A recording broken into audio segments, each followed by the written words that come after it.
Friends, मैंने आपको आपकी प्राप्त लाइक्स व्यूज के आधार पर जो मुझे मोटिवेशन मिला, उस आधार पर मैंने शिक्षा मनोविज्ञान का उस लगभग 8 या 9 वीडियोज़ में पहला टॉपिक कंप्लीट कर दिया दोस्तों।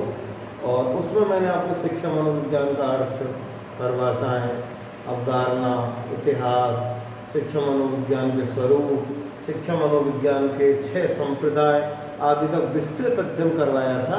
और दोस्तों, मैं आपको बता दूं, हालांकि ये मेरा ओवर कॉन्फिडेंस हो सकता है, लेकिन 99% मैं बिल्कुल सही हूँ कि संप्रदाय जो मैंने पढ़ाए है उसके अलावा आपको और संप्रदाय कहीं से पढ़ने की आवश्यकता नहीं पड़ेगी। ठीक है दोस्तों, तो आज मैं आपको आप ही के द्वारा मैसेज जो मुझे मिले थे उसमें मुझसे मांग की गई थी कि सर अगला टॉपिक आप बुद्धि लें। हालांकि शिक्षा मनोविज्ञान का दूसरा टॉपिक हमेशा विकास रहता है, जो बहुत बड़ा टॉपिक है, लगभग 40-45 वीडियो का वो टॉपिक रहेगा। लेकिन कुछ आपके साथियों की मांग थी कि सर आप वीडियो में अगला वीडियो जो लें वो बुद्धि से लें, इंटेलिजेंस। तो आज मैंने आपके लिए बुद्धि टॉपिक को लेकर आया हूँ दोस्तों, और इसको मैं व्यवस्थित क्रमबद्ध रूप से पूरा टॉपिक आपके लिए अनेक वीडियो में लेकर आऊँगा। ठीक है दोस्तों, तो आज मैं आपके लिए टॉपिक लाया हूँ वह है बुद्धि, इंटेलिजेंस। ठीक है, और बुद्धि में चूँकि हर टॉपिक की शुरुआत बुद्धि क्या है से होती है, अर्थात बुद्धि क्या है। लेकिन अब मैं बता दूं आपको कि बुद्धि क्या है, इसकी परिभाषा है। तो आपके लिए जो मेरे लिंक पर वीडियो PDF मिलेगा, उस PDF में आपको सारी परिभाषाएं लिखी हुई मिलेंगी, क्योंकि परिभाषाएं हमेशा याद करने की होती है ना, समझाने का उसमें कुछ नहीं होता। तो परिभाषाएं PDF में से पढ़ना और याद करना। अब इसके बाद में आपके लिए लाया हूं बुद्धि की विशेषताएं। पहले हम बुद्धि पर सबसे पहले थोड़ा सा मैं बता दूं कि बुद्धि क्या है ना। तो बस इतना से याद रखना कि बुद्धि विभिन्न कार्य करते हुए पर्यावरण के साथ समायोजन करने की एक योग्यता है। ठीक है, क्या बताया? विभिन्न कार्य करते हुए पर्यावरण के साथ समायोजन करने की योग्यता का नाम ही बुद्धि है। ठीक है, अब हम देखते हैं बुद्धि शब्द दिया किसने। तो देखो, मैंने लिख दिया कि बुद्धि का जनक कौन था? Francis Galton. कौन था? Francis Galton. और कब दिया आया ये बुद्धि शब्द? 1885 ईस्वी में, है ना, 1885 AD, 1885 ईस्वी में दोस्तों बुद्धि शब्द आया था। किसने दिया? Francis Galton. ठीक है, अब मैं बताता हूँ बुद्धि की विशेषता। ये विशेषता आप जो परिभाषा पढ़ोगे ना, उन परिभाषाओं के आधार पर ही विशेषता निकलती है हमेशा। तो विशेषता देगा, विशेषता याद हो गई तो आपको परिभाषाएं भी याद हो जाएंगी। ठीक है, तो पहली विशेषता देखें। जो पहली विशेषता इंपॉर्टेंट है, मैं लिख दे रहा हूँ, इंपॉर्टेंट है विशेषता। इसको पूछते हैं क्वेश्चन कि बुद्धि विभिन्न क्षमताओं का योग है। तो बुद्धि कोई एक क्षमता नहीं है। जिस किसी ने कह दिया कि बुद्धि समायोजन की योग्यता है, कोई कह देता है बुद्धि अमूर्त चिंतन की योग्यता है, बुद्धि कोई कह देता है बुद्धि कार्य करने की योग्यता है ना। तो एक योग्यता नहीं है। क्या है? बुद्धि विभिन्न क्षमताओं का योग है। योग मतलब योग भी कहते हैं आप, समुच्चय। क्या है ये?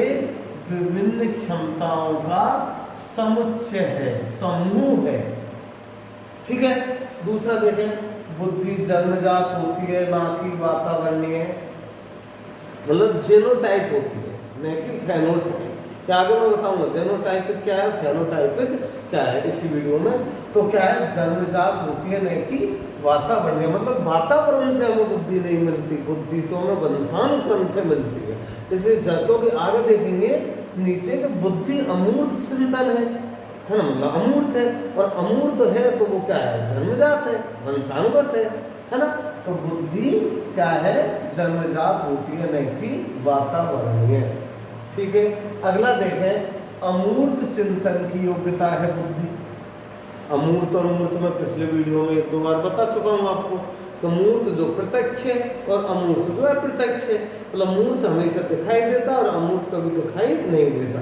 तो आप देख लो, बुद्धि को हम देख तो नहीं सकते, बुद्धि के आधार पर हम विभिन्न कार्यों को करते हैं। बुद्धि तो क्या है? एक सोचना है है ना।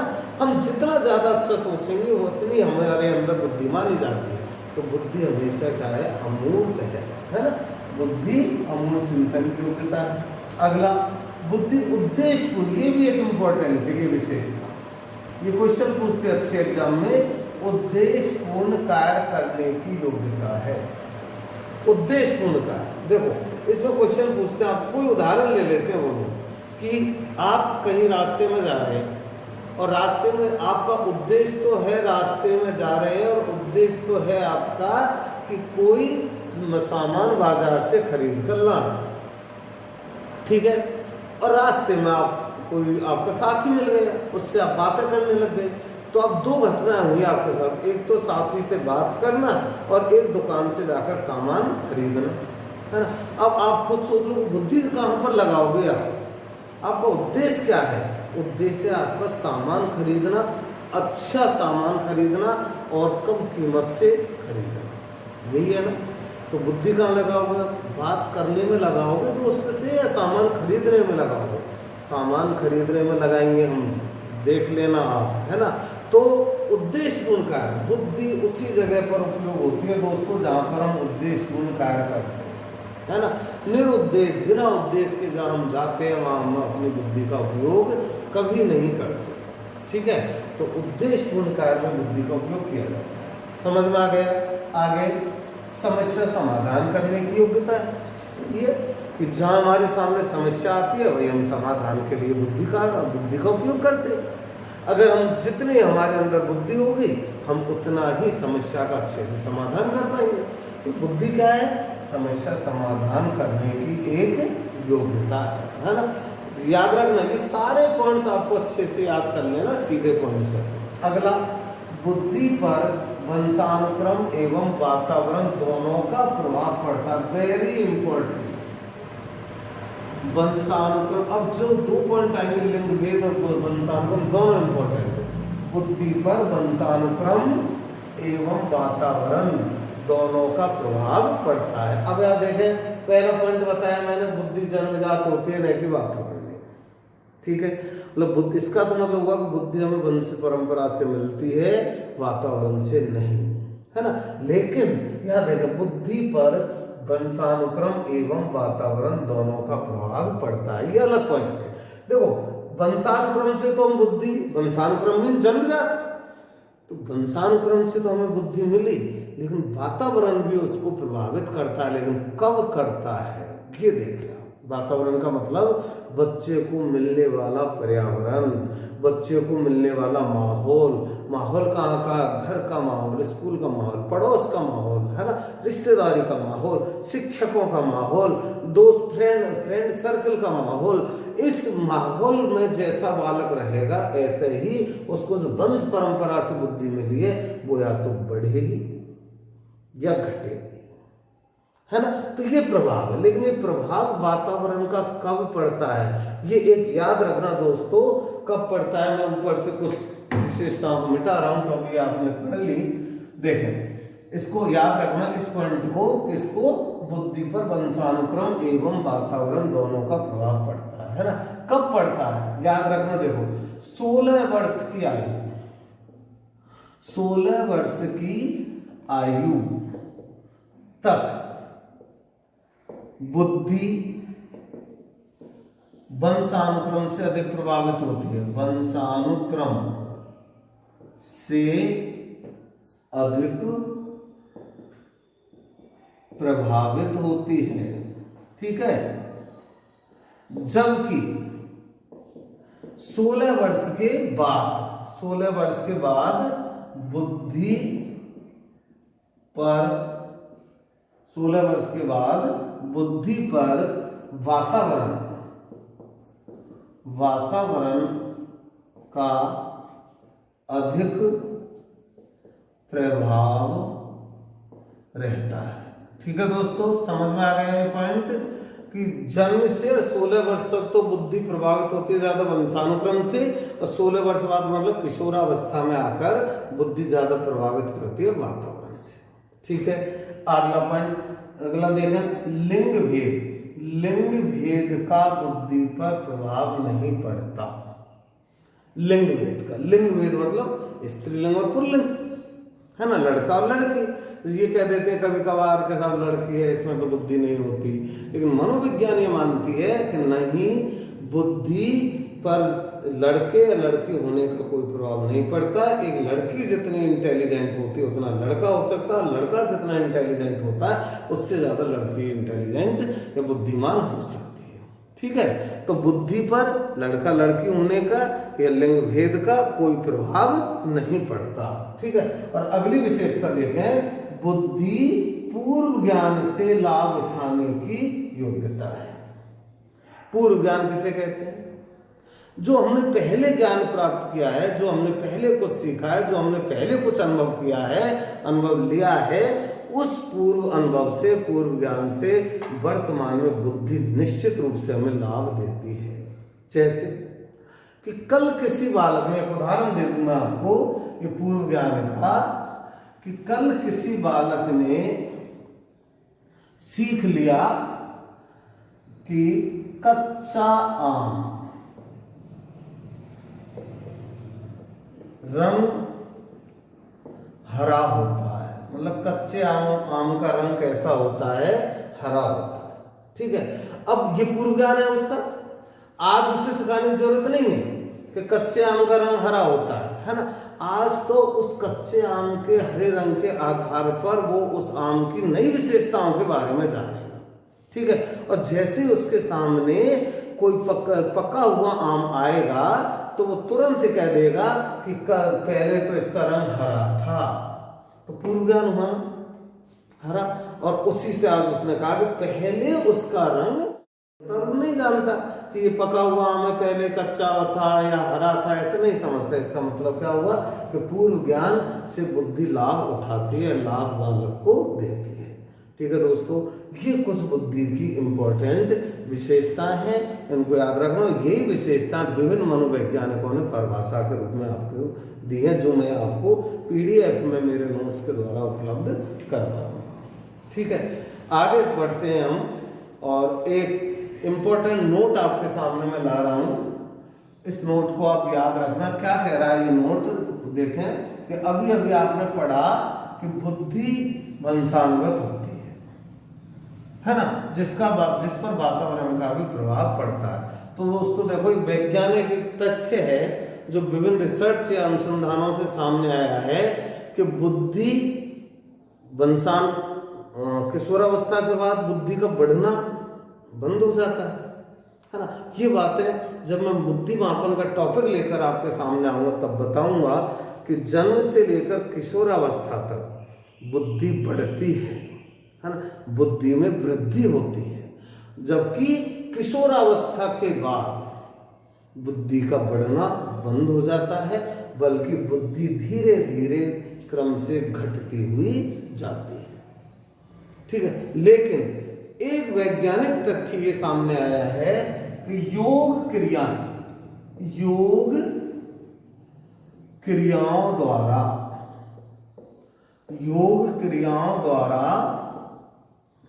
किशोरावस्था के बाद भी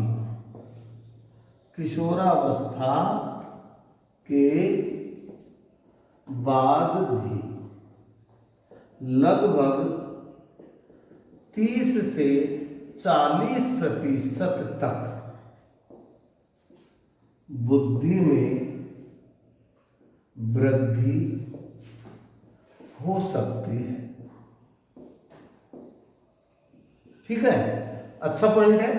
योग क्रियाओं द्वारा किशोरावस्था के बाद भी लगभग 30 से 40% तक बुद्धि में वृद्धि हो सकती है ना। इसको याद रखना। अगला एक नोट और है, नोट है ना, नोट मतलब विशेष तथ्य है। एक नोट और है, नोट नंबर 2 कि, और जब हालांकि बुद्धि के जब मैं सिद्धांत पढ़ाऊंगा, बुद्धि ए बुद्धि बी, है ना, लंबवत बुद्धि, क्षैतिज बुद्धि, उसमें और विस्तृत रूप से आपके सामने आ जाएगा। लेकिन थोड़ा सा मैं बता दूं कि 2 प्रकार की बुद्धि होती है, एक लंबवत और दूसरा क्षैतिज। लंबवत और क्षैतिज, है ना। लंबवत का मतलब नीचे से ऊपर और क्षैतिज का मतलब बाएं से दाएं। ठीक है, ये जो लंबवत बुद्धि होती है ये होती है वंशानुगत। कैसी होती है ये? वंशानुगत बुद्धि। और क्षैतिज बुद्धि होती है वातावरणीय। वातावरणीय, है ना। अब वातावरणीय बुद्धि का मतलब क्या हुआ, इसको आपसे पूछते हैं। वातावरणीय बुद्धि का मतलब हुआ अनुभव। क्या हुआ? अनुभव। और आप दोस्तों खुद देख लें कि अनुभव व्यक्ति के कभी कम नहीं होते। जैसे जैसे वो आगे बढ़ता है आयु में, जैसे जैसे उसकी उम्र बढ़ती है, ऐसे ऐसे उसके अनुभव भी बढ़ते हैं। तो इसी से आपको हमेशा याद रहेगा कि क्षैतिज बुद्धि या वातावरणीय बुद्धि कभी कम नहीं होती। आयु के साथ साथ वातावरणीय बुद्धि अनुभव के रूप में बढ़ती है। और जब वंशानुगत बुद्धि जो है वो किशोरावस्था के बाद बढ़ना बंद हो जाती है और धीरे धीरे उसमें हानि होना या घटना प्रारंभ हो जाता है। ठीक है, ये दो विशेष नोट्स हैं। और ये लंबवत, क्षैतिज, ए, बी, इन तरल, ठोस, ये सारी बुद्धियों के नाम हैं जिनको मैं आगे बताऊंगा जब मैं बुद्धि मापन टॉपिक आपके सामने लाऊंगा। ठीक है दोस्तों, ये बुद्धि की कुछ विशेषताएं हैं। और अब मैं बुद्धि पर ही अगला जो टॉपिक लाया हूं वह है कि एक मनोवैज्ञानिक हुए हैं जिनका नाम है बर्नन। क्या नाम है? बर्नन। नाम सुना होगा आपने, दो नाम आते हैं, वर्ट एवं बर्नन, है ना। तो मैं बर्नन के बारे में आपको बता रहा हूं। बड़ा नाम है ये, जिसने बुद्धि का सिद्धांत भी दिया वर्ट एवं बर्नन ने। तो क्या नाम है? बर्नन, है ना। बर्नन ने बुद्धि पर कुछ विशेष कार्य किया है और इसने 3 प्रकार के बुद्धि के अर्थ बताए हैं, है ना। दोस्तों ये जो टॉपिक मैं लाया हूं ये लाया हूं एनसीईआरटी से। कहां से? एनसीईआरटी की बुक से, है ना। और आप जानते हैं आजकल एनसीईआरटी में ऐसे मैटर बहुत ज्यादा आता है एग्जाम में। तो एनसीईआरटी का मैटर है, वर्णन के अनुसार बुद्धि के अर्थ हैं कितने? 3 अर्थ बताए। ठीक है, कौन कौन से हैं वो देखें। नंबर 1 पहला बताया इसने जीनोटाइपिक। जीनोटाइपिक, है ना। जीनोटाइपिक।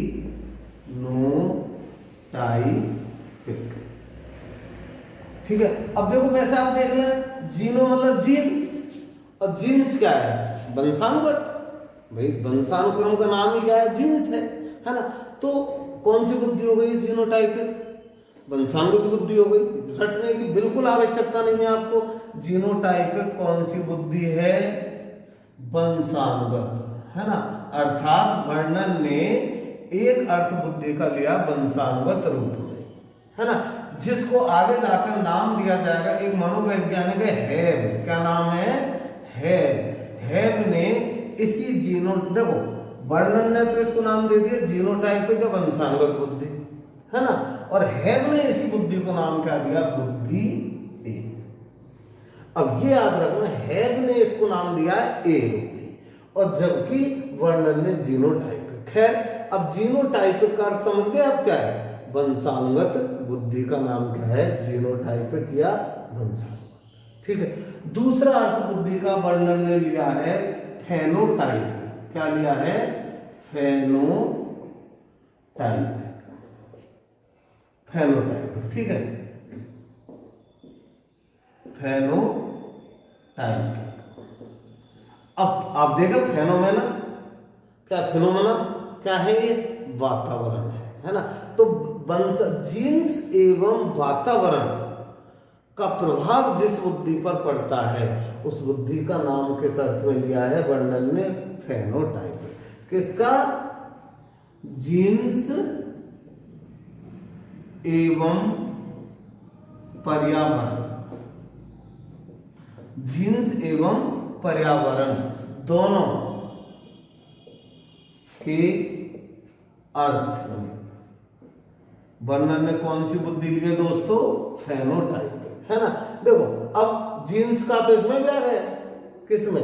जीनोटाइपिक में, है ना। लेकिन यहां पर साथ में क्या है? वातावरण या पर्यावरण। ठीक है, तो जीनोटाइपिक केवल वंशानुगत है और फेनोटाइपिक, अब इसमें याद रखना, ये वातावरणीय बुद्धि है जिस पर वंशानुक्रम का भी प्रभाव पड़ता है।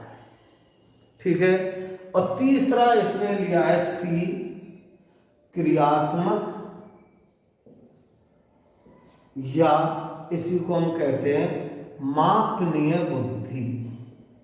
मापनीय बुद्धि, मापनीय बुद्धि मतलब जिसे हम माप सकें, टेस्ट के द्वारा जिसका हम परीक्षण कर सकें, उस रूप में भी इसने वर्णन ने बुद्धि को लिया, क्रियात्मक रूप में या मापनीय बुद्धि के रूप में। ठीक है। और इस बुद्धि को हैव ने, इस देखो, अच्छा, फेनोटाइप बुद्धि को हैव ने नाम दिया है बुद्धि बी, है ना, और मापनीय बुद्धि को हैव ने नाम दिया है बुद्धि सी।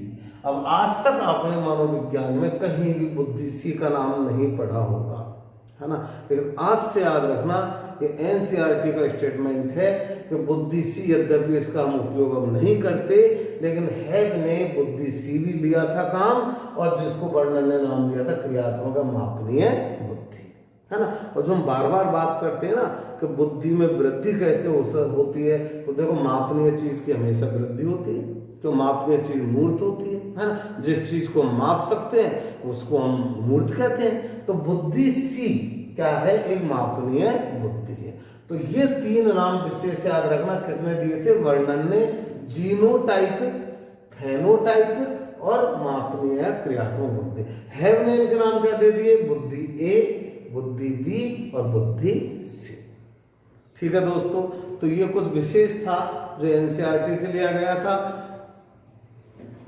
ठीक है। और अब मैं बुद्धि का बड़ा टॉपिक जिसका इंतजार सभी स्टूडेंट्स को रहता है उसको लेकर आपके सामने आ रहा हूं, और इसी पर हमारे कम 5 या 6 वीडियो बनेंगे, है ना। और उस टॉपिक का नाम है बुद्धि के सिद्धांत। तो अगला बड़ा टॉपिक, इंपॉर्टेंट टॉपिक क्या है, बुद्धि के सिद्धांत, है ना। और आज मैं इस वीडियो में बुद्धि के सिद्धांत, तो सारे सिद्धांतों को आपके सामने लिखूंगा। वैसे पीडीएफ में भी सिद्धांत आपको मिल जाएंगे, लेकिन थोड़ा थोड़ा सा मैं उनको समझाऊंगा आपके लिए, और बाकी फिर विस्तृत वर्णन इन सिद्धांतों एक एक करके हम अलग अलग वीडियो में आपके सामने लाऊंगा। दोस्तों ये विश्वास मेरा रखना कि जब मैंने बीड़ा उठा लिया ऑनलाइन का, तो इसमें मैं किसी भी चीज को छोड़ूंगा नहीं, किसी चीज को गायब नहीं करूंगा। जो चीज समझाने की नहीं है उसको मैं पीडीएफ में आपके पास पहुंचाऊंगा, और जो समझाने की है वैसे 90% मेरे यहाँ पर बोर्ड पर समझाने की कोशिश रहेगी। ठीक है। तो अगला टॉपिक मैं क्या ले रहा हूं, बुद्धि के सिद्धांत, है ना। अनेक सिद्धांत है बुद्धि के, और इसमें जैसे मेरा हमेशा एक चलता है कि इसमें एक तरफ सिद्धांत और दूसरी तरफ उस सिद्धांत का प्रवर्तक, है। तो वैसे जब जनरल पेपर आता है ना सीधा, तो उसमें एक स्टेबल में से क्वेश्चन आ जाता है आपको, कोई सिद्धांत उन्होंने दे दिया और प्रवर्तक पूछ लिया, जनक पूछ लिया। ठीक है। तो सारे सिद्धांत मैं बता रहा हूं, जैसे नंबर एक तत्व, ये इसी को हम सिद्धांत, है ना। एक तत्व या एक खंड सिद्धांत किसने दिया, आप खुद अगर पता हो पहले से तो याद करते जाओ। किसने दिया था, अल्फ्रेड बिने। किसने दिया, अल्फ्रेड बिने ने। एक तत्व या एक खंड का सिद्धांत। ठीक है। दूसरा द्वितत्व सिद्धांत, द्वितत्व सिद्धांत ये किसने दिया, द्वितत्व सिद्धांत स्पीयरमैन ने, है ना। तीसरा त्रितत्व सिद्धांत, त्रितत्व सिद्धांत ये किसने दिया, ये भी स्पीयरमैन ने दिया। अपने दो तत्व सिद्धांत में सुधार किया था स्पीयरमैन ने, है ना। अगला चौथा देखें, समूह कारक सिद्धांत। कौन सा, समूह कारक सिद्धांत।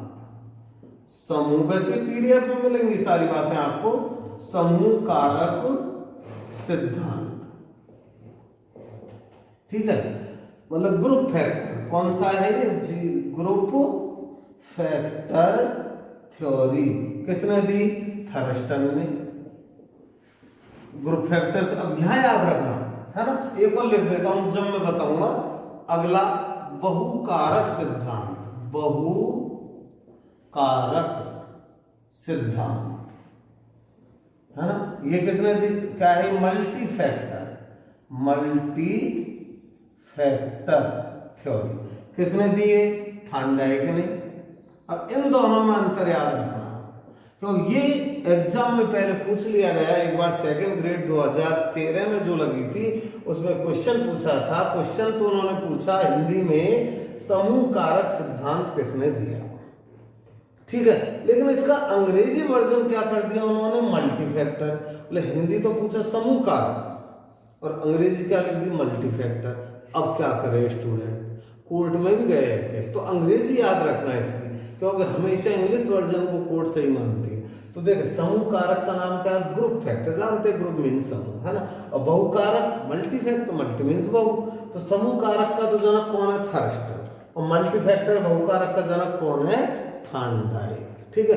अब अगला सिद्धांत देखेंगे, ये क्या नाम है? बहुकारक सिद्धांत है ना, और अगला आएगा बहुबुद्धि सिद्धांत। मैं एक साथ लिख रहा हूं इसलिए इसको, अगला देखें, बहुकारक सिद्धांत तो थार्नडाइक का हो गया, और फिर अगला सिद्धांत क्या ला रहा हूं मैं यहां पर? बहुबुद्धि सिद्धांत, बहुबुद्धि सिद्धांत। अंतर है क्या दोनों में? सोचो, बहुकारक और बहुबुद्धि। यहां बहुकारक मतलब बुद्धि एक है लेकिन उसके कारक है, फैक्टर्स अनेक है, और यहां पर क्या है? बुद्धि अनेक है। बहुबुद्धि सिद्धांत है ना, तो बहुबुद्धि सिद्धांत का मतलब बुद्धि अनेक है। गार्डनर है इसका, गार्डनर है ना, एच गार्डनर, क्या है ये? एच गार्डनर, ठीक है। अब गार्डनर ने क्या दिया है? बहुबुद्धि, मतलब गार्डनर के अनुसार बुद्धि ही अनेक प्रकार की है, और जबकि थार्नडाइक के अनुसार बहुकारक का कौन है जनक? थार्नडाइक, है ना।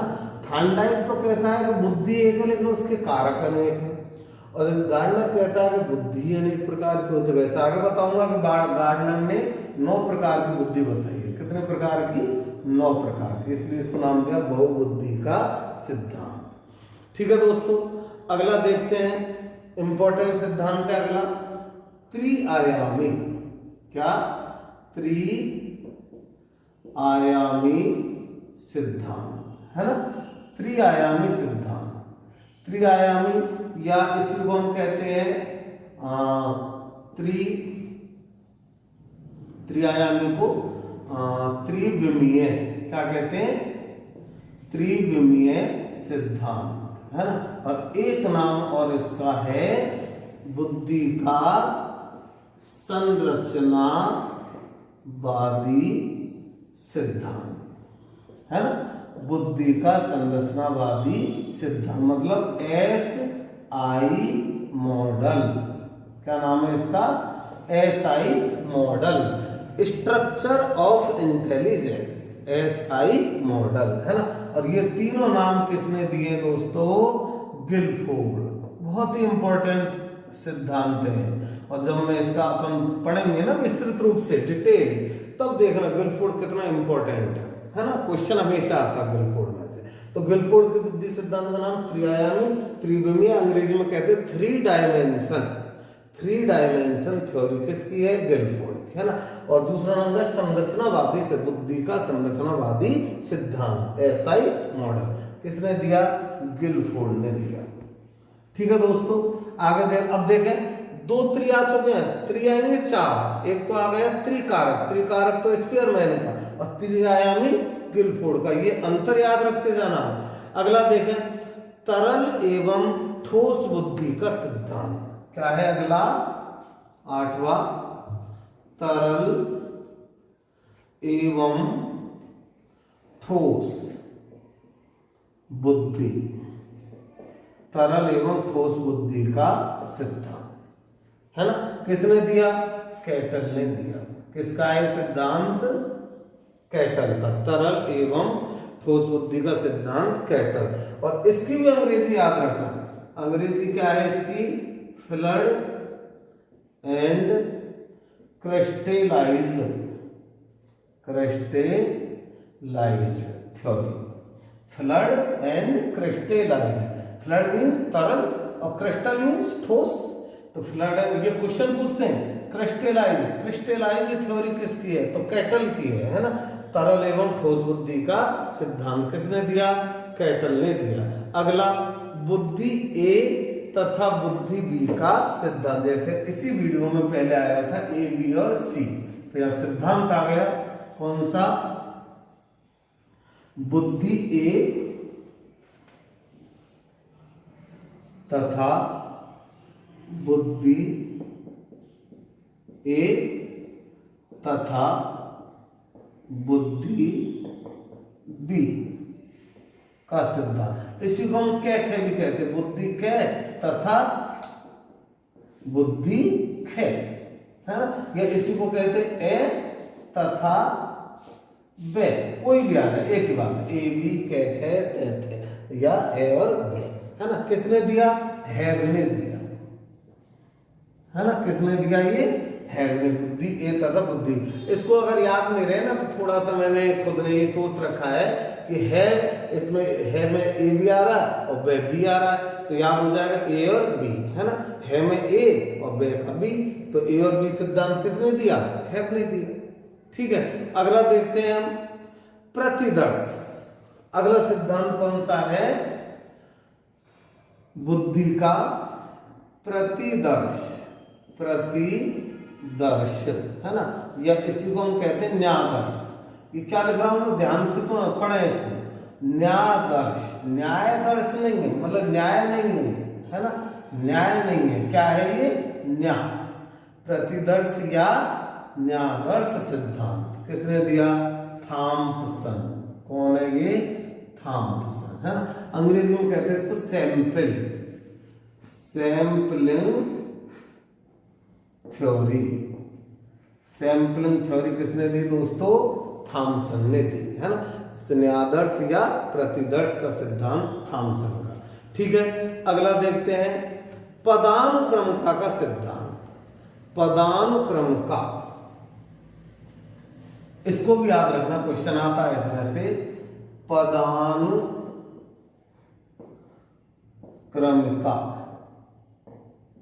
का सिद्धांत, है ना। पदानुक्रमता का सिद्धांत, इसी को हम कहते हैं क्रमिक महत्व का सिद्धांत। पदानुक्रमता का सिद्धांत या क्रमिक महत्व का सिद्धांत। ठीक है, किसने दिया ये, वर्ट एवं वर्णन। किसने दिया था ये सिद्धांत, वर्ट एवं वर्णन ने दिया था, है ना। पदानुक्रम का या क्रमिक महत्व का सिद्धांत किसने दिया, वर्ट एवं वर्णन ने दिया था। ठीक है दोस्तों, एक सिद्धांत और है आपके सामने जो ला रहा हूं, बुद्धि का त्रिस्तरीय, मैंने बताया ना त्रि कहीं आएंगे, तो अगला सिद्धांत क्या है, बुद्धि का